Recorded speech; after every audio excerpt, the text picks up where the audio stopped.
오늘부터는 이제 중국어 특별 집회가 이제 시작되는데요. 말씀을 전하기 전에 감사의 말씀을 드리는 것은 제가 그저께 굉장히 힘들었을 때 거기에 어떤 느낌을 받았냐면 악한 자가 공격하고 있다라는 느낌을 받아서 교회에 기도 지원을 요청했었습니다. 근데 많은 분들이 기도해서 오늘 이렇게 주님 앞에 나와서 말씀을 증거하게 하심을 감사합니다. 저를 위해서 계속 기도해 주시기 바랍니다. 오늘 이 중국어 특별집회 전체 제목은요, 그리스도의 몸인 교회의 내재적이고도 유기적인 건축이에요. 내재적이고 유기적인 건축. 메시지 1번은 교회의 유기적인 존재를 위한 교회의 내재적인 본질. 여기 유기적인 존재, 내재적인 본질 이렇게 나오는데, 주님의 몸에는 생명과 관계된 두 가지 특별한 방면이 있는데요. 하나는 내재적인 것이고 또 하나는 유기적인 방면입니다. 이 내재적이다, 유기적이다 다 생명과 관계가 되는 것이죠. 내재적인 것은 요소와 본질을 말하고요. 그러므로 우리는 그리스도의 몸인 교회의 본질을 만져야 한다는 것이죠. 그럼 교회의 본질이 뭐냐? 교회의 본질은 신성한 생명이라고 그랬습니다. 근데 일반적으로 기독교인들은 교회라고 얘기할 때 그 구약적인 관점을 가지고 있어서 교회가 하나의 건물, 벽돌로 만든 건물로 생각하는 경우가 많이 있습니다. 어디 가십니까? 그러면 교회 간다고 그러잖아요. 근데 구약과 신약에 있어 차이점이 뭐냐면 구약에서는 이 성전을 얘기할 때 광야에서는 성막이고 가나안 땅에 와서는 솔로몬 성전이 건축됐잖아요. 그러니까 성막이나 성전은 다 벽돌로 돌로 지은 물질로 된 것이죠. 그런데 신약에 와서는 이 물질로 된 성전은 끝났어요. AD 70년에 돌 하나 남지 않고 다 무너져 버렸어요. 예수님의 예언대로.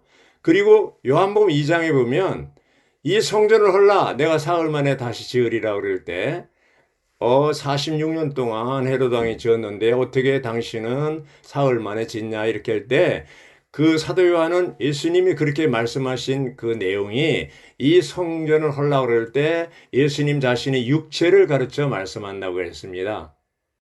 그러니까 예수님의 육체의 죽음이 사흘 만에 다시 이제 부활한다는 얘기를 한 것이죠.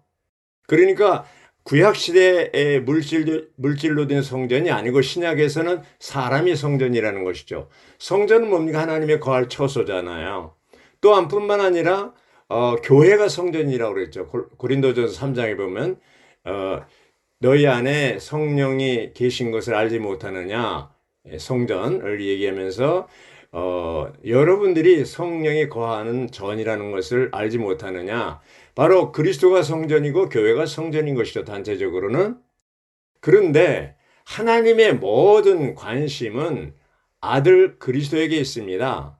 또한 아들 그리스도의 확장인 교회에 있습니다.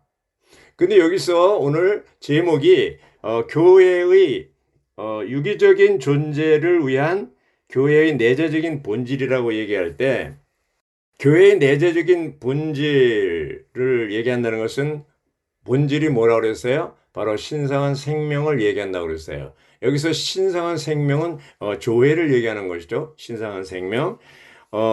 바로 이 신성한 생명은 하나님 자신의 생명이고 또 영원한 생명이고 창조되지 않은 생명, 피조되지 않은 생명이고 파괴되지 않은 생명입니다.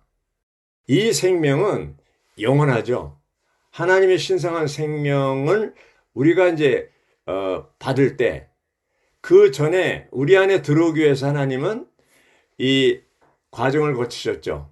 제일 먼저 성육신, 육신이 되시고 또 인생을 사시고 십자가에 죽으시고 부활하시고 또 승천하시고 오순절날 생명 주는 영, 또 이렇게 아주 이 성령의 강한 영으로 임하셔서 예루살렘 교회를 산출하게 됩니다. 오순절날.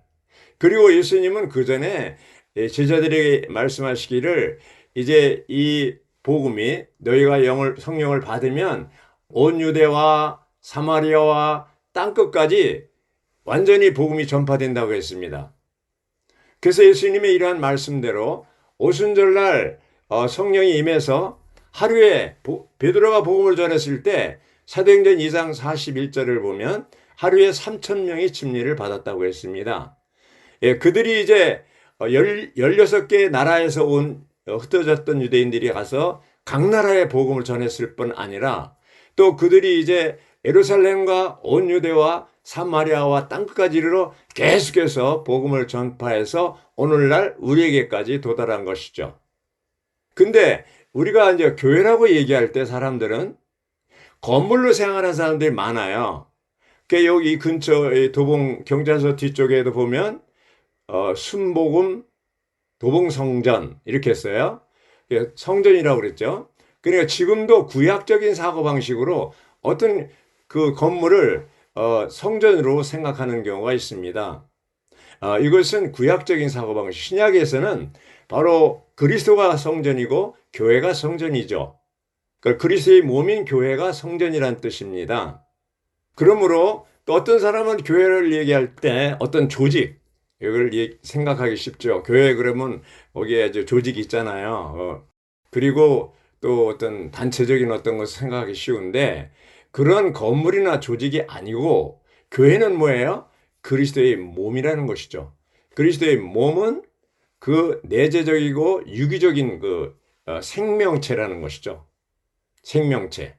그리스도의 몸은 생명, 어떤 생명? 신성한 생명, 하나님의 생명, 조의 생명이라는 것이죠. 자, 신성한 생명이 생명으로 거듭나기 전에 어떤 생명으로 살았냐 하면 타락한 생명으로 살았죠. 아담 때부터 아담이 선악지식의 나무의 열매를 먹고 나서 아담이 타락한 후에 모든 인류는 다 아담의 후손들로서 죄짓는 생명, 타락한 생명, 천연적인 생명, 아담의 생명을 가지고 살게 됐죠. 그래서 이 아담의 생명, 타락한 생명 뭐야? 거짓말시키고 사기치고 살인하고 이런 것들, 죄짓는 거, 이런 것들이 자연스럽게 하고 있는 겁니다. 사실은 우리가 죄라고 얘기할 때 죄는 하말티안 헬라로 이것은 뭐예요? 관역에서 벗어났다는 뜻입니다. 목적에서 벗어났다는 뜻이죠. 하나님이 사람을 창조한 목적이 있는데 하나님의 형상과 모양대로 사람을 창조하셨는데 그것은 뭐예요? 사람 안에 영을 지으셨는데 영은 하나님을 담는 그릇인데 하나님을 담아서 하나님을 표현하고 또 하나님을 표현할 뿐 아니라 사탄을 다스리고 다스리는 그런 그 통치권을 행사하는 것이죠. 그런데 사람이 생명나무 열매를 먹지 않았기 때문에 영생할 수 없었고 이제 선악지식의 나무 열매를 먹음으로 말미암아 결국 타락하게 되고 죽게 된 것이죠. 네가 선악지식의 나무 열매를 먹는 날에는 정령 반드시 죽는다. 예. 네 사탄이 와서 결코 죽지 않는다. 이렇게 거짓말시켜서 하와가 속아가지고 결국 이렇게 먹게 됐고 사람들은 죽게 된 것이죠. 사람이 왜 죽냐? 죄 때문에 죽는 것이죠. 죄가 뭐냐? 하나님과 끊어진 것이고 분리된 것을 얘기합니다. 그러므로 이 타락한 인간을 구원시키기 위해서 하나님과 사람 하나님을 다시 연결시키기 위해서 오신 분이 누구예요? 2000년 전에 예수 그리스도가 오신 것이죠. 육신을 입고 오신 것이죠. 그분은 왜 왔습니까? 하나님과 사람, 또 사람과 하나님을 연결시키기 위해서 타락한 인류를 다시 하나님 종류로 끌어올리기 위해서 이 땅에 오셨고 그분은 과정을 거치셔서 생명 주는 영이 되셨고 오순절날 성령으로 임해서 예루살렘 교회가 시작되었고 온 세계에 복음이 전파되도록 놀라운 시작을 하신 것이죠. 자, 이러한 주님이 하신 일은 뭡니까?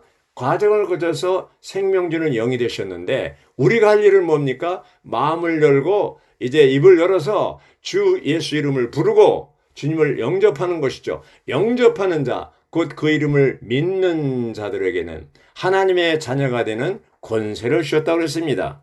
여기 1주 2일자에 보면 요한복음 1장 12절에 회복역성은 이렇게 되어 있습니다. 그러나 그분을 받아들인 사람들 곧 그분의 이름을 믿는 모든 사람에게는 하나님의 자녀가 되는 권위를 주셨다고 그랬습니다. 권위. 우리가 이제 권위를 주셨다는 게 뭡니까? 우리는 이제 타락한 생명을 가지고 살던 사람이 주님을 영접함으로 신성한 생명으로 거듭났기 때문에 이 하나님의 생명으로 거듭난 사람은 뭐예요? 하나님의 자녀가 되는 것이죠. 신분이 바뀐 거죠. 하나님의 아들이 됐다는 것입니다. 예. 그래서 하나님의 아들이라는 이 신분이 바뀌었기 때문에 우리는 우주 가운데 VVVIP가 된 것이죠. 그래서 구약의 다니엘을 보고 보배로운 사람아 이렇게 얘기했고 시편에서는 땅 위에 있는 성도들이 존귀한 사람이라고 그랬는데 왜 존귀하고 보배로우냐? 이 질그릇에 보배를 담았으니 그렇지 않습니까? 보배가 누굽니까? 그리스도가 우리 안에 들어와서 우리 안에 들어오셨기 때문에 질그릇 같은 우리 안에 보배가 들어왔습니다. 그러면 그릇이 귀합니까? 보배가 귀합니까? 물론 보배가 귀하시죠. 그래서 거듭난 모든 믿는 이들은 다 보배로운 사람들이에요. 왜 그렇습니까? 왜? 다 존귀한 사람들이에요. 왜? 그 안에 존귀한 그리스도, 보배로운 그리스도가 들어와 계시기 때문입니다. 자, 이것이 이제, 우리 여기 로마 메시지 1번에 교회의 유기적인 존재를 위해서 뭘 했냐? 교회의 내적인 본질이 있는데, 그 내적인 본질이 뭐라고 해서 신성한 생명이라고 그랬지 않습니까?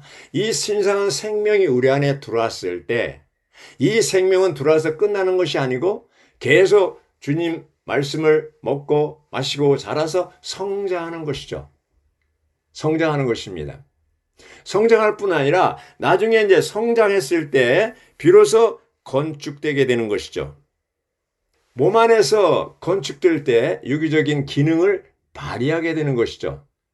자, 건축되는데 나중에 이런 이제 교통이 문제가 나오잖아요. 여기 그 네 가지 항목이 있는데 교회와 관련해서 네 가지 내재적인 항목들이 있는데 첫째가 뭐예요? 교회의 본질이고 두 번째는 교회의 성장이고 세 번째는 교회의 건축이고 네 번째는 교회의 교통이라고 했습니다. 자, 요한복음은 생명의 복음이죠. 생명을 얻는 것이죠. 사도 요한이 요한복음을 쓸 때는 그 당시에 이단이 들어왔거든. 유대교로부터 이단이 들어와서 예수님의 신성을 부인했죠. 그래서 요한복음을 통해서 예수님이 바로 하나님이라는 걸 강조했지 않습니까? 또 헬라 철학으로부터 영지주의 이단이 들어와서 요한 1서를 통해 서서 영지주의 이단 구멍을 막았죠. 거기서 사도 요한이 뭘 강조했습니까? 예수님이 인성을 강조한 것이죠. 예수님이 육체로 온 것을 부인하는 영마다 적그리스도의 영이라고 그랬습니다. 그러면 2000년 기독교 역사 가운데 항상 예수님의 인격에 대해서 얘기할 때 그분의 인성과 신성 두 가지를 공격합니다, 사탄이. 어떤 이단은 예수님의 인성을 부인하고 어떤 이단은 예수님의 신성을 부인합니다. 그것이 초대교회부터 지금까지 계속 와 있는 것이죠. 고린도후서 13장에 여기 보면요. 며칠자냐면 1주 5일자에 나오죠. 내가 하나님의 질투로 여러분에게 질투합니다. 왜냐하면 내가 여러분을 한 남편이신 그리스도께 순수한 처녀로 드리려고 약혼시켰기 때문입니다. 이렇게 얘기했고요. 전에 뱀이 간교하게 하와를 속였던 것처럼 나는 다만 여러분의 생각이 부패하게 되어 그리스도를 향한 단순성과 순수성을 잃어버릴까 두렵습니다. 이렇게 됐습니다. 자, 바울은 고린도 성도들과 그리스도와 연결해서 이제 약혼시켰다고 그랬습니다. 한 순수한 처녀로서. 그런데 고린도 이제 성도들에게 복음을 전해서 바울이 전한 놀라운 복음으로 인해서 그들이 거듭났고 순수한 마음을 가지고 교회 생활하는데 그때 악한 자가 들어왔어요. 들어와가지고 유대교 믿는 이들, 거짓 사도들, 또 속이는 일꾼들, 또 광명의 천사, 빛의 천사들, 다 그 유대교의 그 사상을 가지고 들어온 그런 사람들이 고린도 교회 성도들을 끌어와서 순수하게 그리스도를 누리고 단순하게 그리스도를 누리고 생명 나무는 단순한 거잖아요. 단순한 생명나무처럼 단순하고 순수하게 그리스도를 누리고 있는데 이 거짓 사도들, 거짓 선지자들, 이런 사기친 이 사람들이 들어와 가지고 그리스도를 누리는 것으로부터 뺏어갔어요, 자꾸. 예, 분리시켰어요. 그러니까 바울이 고린도 후서를 통해서 그들에게 속지 말아라. 그들은 아주 부패시키는, 여러분의 생각을 부패시키는 사람들이다. 이렇게 이제 얘기해서 그들을 다시 어디로? 그리스도에게로 돌려드리려고 하는 것이죠. 우리는 여기 이제 그 로마 메시지 1번에 보면 로마자 1번은 교회의 내재적인 본질은 신성한 생명인데 이 신성한 생명이 교회를 산출한다고 했고요. 로마자 2번은요. 교회의 유기적인 존재를 얘기하고 우리는 교회의 유기적인 존재를 보고 체험해야 된다고 그랬고요. 로마자 3번은 우리는 지속적으로 영을 훈련하여 마음을 주님께 돌이키라고 그랬습니다. 여기 이제 실행과 훈련이 나오는 거거든요. 자, 우리가 이제 이 교회 생활을 할 때 지금까지 믿음 생활을 해오면서 단순하고 순수하게 생명나무 원칙에 따라서 생명나무 원칙은 뭡니까? 의지하는 거잖아요. 지식나무 원칙은 뭐예요? 독립하는 거잖아요. 생명나무는 단순하고 순수해요. 우리가 신앙생활하는 건요, 굉장히 단순하고 순수해요. 근데 지식나무는 뭐야? 복잡해요. 그래서 이 사람들이 오늘날은 아주 지식이 많이 발달해가지고 지식을 많이 얻으면 생명이 자란다고 생각하는 사람이 있는데 아닙니다. 지식을 많이 얻으면 얻을수록 복잡해요. 복잡합니다. 삼위일 하나님을 연구 대상이 아니고 삼위일 하나님이라고 하는 것은 바로 아버지 하나님, 아들 하나님, 영 하나님은 연구 대상이 아니고 우리가 누릴 수 있는 것입니다. 누리기 위한 것이에요. 하나님이 이런 그 과정을 거치셔서 우리에게 삼위일 하나님으로서 우리 안에 신성한 생명으로 들어와서 우리가 그것을 먹고 마시고 누림으로 말미암아 자라도록 하는 것이 하나님이 원하는 것이죠. 하나님이 원하는 것입니다.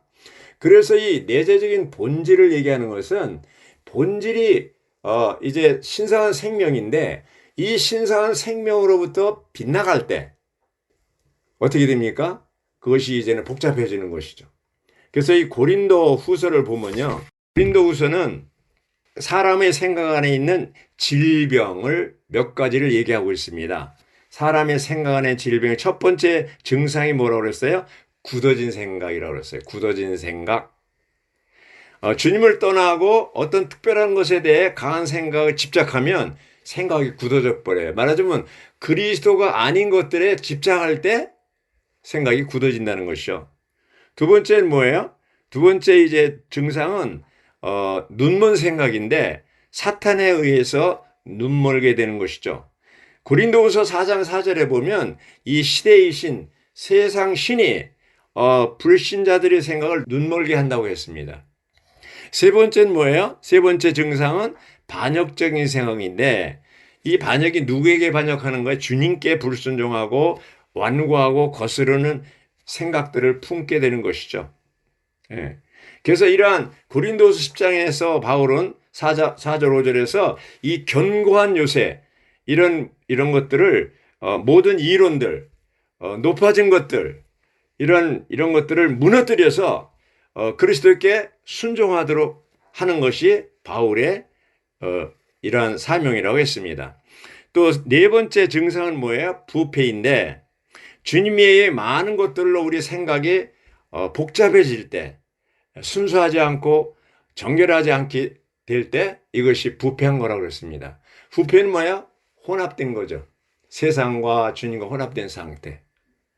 자, 이런 것이 고린도후서에 있는 고린도 교회 성도들이 가지고 있는 질병들인데 이러한 질병들에서 어떻게 치유를 하냐? 치유하려면 첫째 주님에 대한 순수성을 회복해야 됩니다.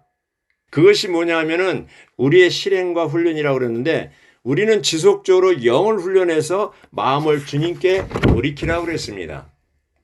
자, 이 생각이 이제 문제, 생각이 전쟁터잖아요. 생각이 전쟁터예요. 그래서 로마서 12장 2절에도 바울은 로마에 있는 성도들에게 뭐라 그랬어요? 여러분들이 시대를 본받지 말고 생각을 새롭게 함으로 변화를 받아. 하나님의 선하시고 기뻐하시고 온전하신 뜻이 무엇인지 분별하도록 하십시오. 이렇게 됐잖아요. 거기 뭐가 나와요? 생각을 새롭게 하는 거예요. 네, 생각을 새롭게 하는 거예요. 자, 이 생각이 왜 중요한지 아십니까? 생각을 새롭게 하면, 생각을 바꾸면 우리의 행동이 바뀝니다. 행동이 바뀌면 습관이 바뀝니다. 습관이 바뀌면 성격이 바뀝니다. 성격이 바뀌면 운명이 바뀝니다. 근데 제일 먼저 뭐가 이제 발단이 됩니까? 생각이에요. 생각을 새롭게 해야 돼요. 그래서 로마서 12장 2절과 에베소 4장 24절과 같은 맥락인데, 에베소 4장 22절에는 뭐라고 했어요? 여러분들이 구습을 쫓는 옛사람을 벗어버리고 하나님을 쫓는 새 사람을 입으라. 의와 거룩함으로 새 사람을 입으라 그랬어요. 근데 중간에 23절에 뭐라고 그랬어요? 생각의 영을 새롭게 함으로. 그렇게 되어 있습니다. 영이 생각을 가득 채우라는 것이죠. 로마서 8장 6절에 보면 육신에 둔 생각은 사망이요. 영에 둔 생각은 뭐야? 생명과 평안이라고 그랬어요. 여기는 왔다 갔다 하는 단계지만 에베소 4장 23절은 생각의 영을 새롭게 하는 것은 생각 속에 영이 가득 찼다는 거예요. 그래서 여기 네 가지 이러한 이 질병들, 이것을 어떻게 치료하느냐? 생각 속에 그리스도의 영으로, 생명 주는 영으로, 그 영으로 가득 채울 때 이런 질병들이 싹 고쳐져 버리는 거예요. 싹 고쳐져요. 생각을 새롭게 해야 돼요. 할렐루야. 자, 그러면 우리가 이제 생각을 새롭게 해야 되는데 도대체 어떤 생각으로 새롭게 해야 되냐? 빌립보서 2장 5절에 보면 여러분은 이 생각을 품으십시오. 그 그리스도 예수님 안에 있었던 생각입니다. 여러분은 이 마음을 품으십시오. 곧 그리스도 예수님 안에 있었던 마음입니다. 어떤 생각을 우리가 바꿔야 새롭게 해야 돼요? 예수 그리스도의 생각으로 새롭게 되는 것이죠. 예수님의 생각으로 새롭게 될 때 이것이 변화되는 거예요. 자매님들이 제가 말씀드리는 걸 듣고 계신데 아마 지금 속에 우리 생각을 찍는 사진기가 있다면 사진을 딱 찍어보면 우리 속에 있는 이 생각들이 아주 복잡할 거예요. 잡동사니일 거예요. 단순하지 않을 겁니다. 이러한 단순하지 않고 순수하지 않은 것들을 그리스도 예수의 생각으로 자꾸 바꿀 때 어떻게 됩니까? 단순해지는 것이죠. 순수해지는 것이죠. 그럴 때 이런 굳어진 생각, 눈먼 생각, 반역적인 생각 이런 것들이 다 곧 이제 치료받게 되는 것이죠. 그래서 우리는 순수한 정결한 처녀로서 오직 주님만을 사모하게 되고 주님만을 생각하게 되고 아주 단순하고 순수한 사랑으로 심지어는 바보같이 되어서 주님을 사랑하게 되는 것이죠. 우리 찬송가 했잖아요. 별을 보아도 달을 보아도 주님만 생각해. 그런 찬송이 있죠. 몇 장인지 모르겠는데. 그래서 우리가 앉으나 서나 주님 생각, 달을 보아도 별을 보아도 주님 생각, 이 단계까지 가야 정결한 처녀가 되는 것이죠. 할렐루야. 주님께서 매일매일 우리가 말씀을 읽고 아침마다 부흥되는 게 왜 부흥하려고 합니까? 주님의 말씀을 읽고 주님이 어떤 생각을 하고 계시는지, 주님이 어떤 목적을 갖고 계시는지, 주님이 어떤 것에 대해서 사랑하고 계시는지, 어떤 일에 대해서 주님이 결정을 하시는지 이것을 배우는 것이죠.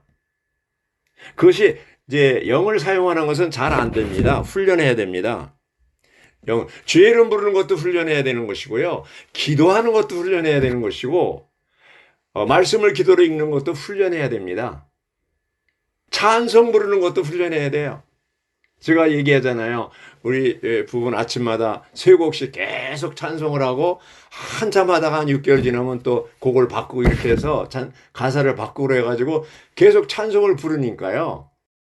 이게 완전히 하나님, 하늘과 땅이 연결되고 삼층천 보좌와 우리 안에 있는 영과 은혜의 보좌죠. 사람 안에 있는 은혜의 보좌와 완전히 연결되어서 이제 영이 해방되고 살맛이 나고 하루가 시작되는 것이죠. 그렇게 그런 상태, 그런 이제 영 안에 머무는 상태를 계속 유지해야 되는 것이죠. 그것이 뭘 얘기합니까? 바로 여기 있는 것처럼 우리가 교회의 유기적인 존재를 위한 교회의 내재적인 본질 안에 머무는 것입니다. 내재적인 본질 안에 머문다는 것은 우리가 영 안에 머무는 것이죠. 우리가 회개한다고 그럴 때 어디로 회개한다는 겁니까? 눈물 흘리는 게 회개입니까? 아니에요. 영으로 돌이키는 것이 회개입니다. 영을 떠나면 즉시 사람은 타락이에요. 영으로 돌이켜서 영으로 한 영이 될 때, 영 안에서 머무를 때 그것이 바로 우리의 존재, 내재적인 존재, 우리 교회의 유기적인 존재를 위한 교회의 내재적인 본질 안에 머무는 것이라고 그랬습니다. 우리가 매일매일 생활할 때 정말 영을 떠나지 마십시오. 영을 떠나는 것이 가장 위험하고 영을 떠나면 즉시 악한 자의 공격이 들어옵니다. 그래서 우리는 영으로 돌이킬 때 기도와 찬송과 말씀 선포와 또 강한 지체들과의 교통 이런 것이 필요합니다. 자, 여기 이제 교통이란 말이 나왔는데 몸 안에서 중요한 것은 하나님과의 수직적인 교통과 지체들과 수평적인 교통이 중요합니다. 어떤 지체들과 문제가 있는데 난 하나님하고 문제가 없어. 지체들과 문제가 있을 뿐 하나님과 문제가 없어 이러지만 그렇지 않습니다. 지체들과 문제 있는 사람은 하나님과도 문제가 있는 거예요. 하나님과 문제가 없다면 교통이 잘 이루어진다면 어떤 지체하고도 교통이 이루어집니다. 그래서 사도 요한은 요한일서에서 뭐라고 그랬습니까? 1장 7절에서 우리 죄를 자백하면 그는 미쁘시고 이로워서 우리 죄를 다 용서하여 주신다고 그랬습니다. 우리 예수님의 피로 우리를 다 덮으시고 씻고 용서해 주신다고 그랬어요. 이건 뭡니까? 교통의 회복입니다.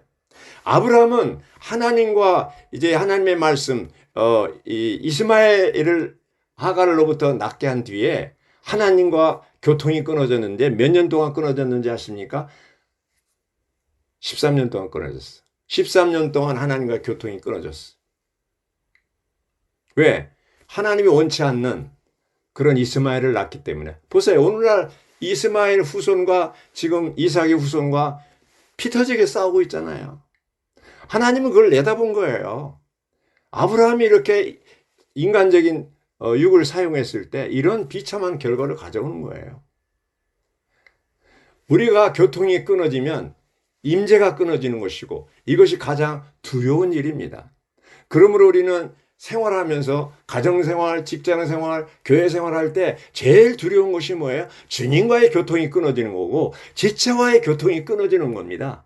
그럴 때는 어떻게 해요? 돌이키고 회개하고 기도하고 회개해야 됩니다.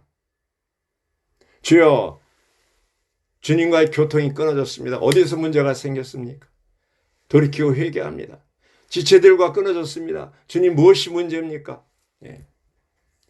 지체와 교통이 끊어졌는데 아무렇지 않게 생각하고 나는 아주 영적으로 아무 문제가 없다고 생각한다면 그거는 자기를 속이는 겁니다. 우리가 항상 첫째 주님과의 교통, 둘째 지체와의 교통, 수직적인 교통, 수평적인 교통이 잘 이루어져서 매일매일 그런 것을 유지하는 것이 교회의 내재적인 본질 안에 머무는 것입니다. 교회의 유기적인 존재를 위한 교회의 내재적인 본질 안에 머무는 것입니다. 아멘, 할렐루야.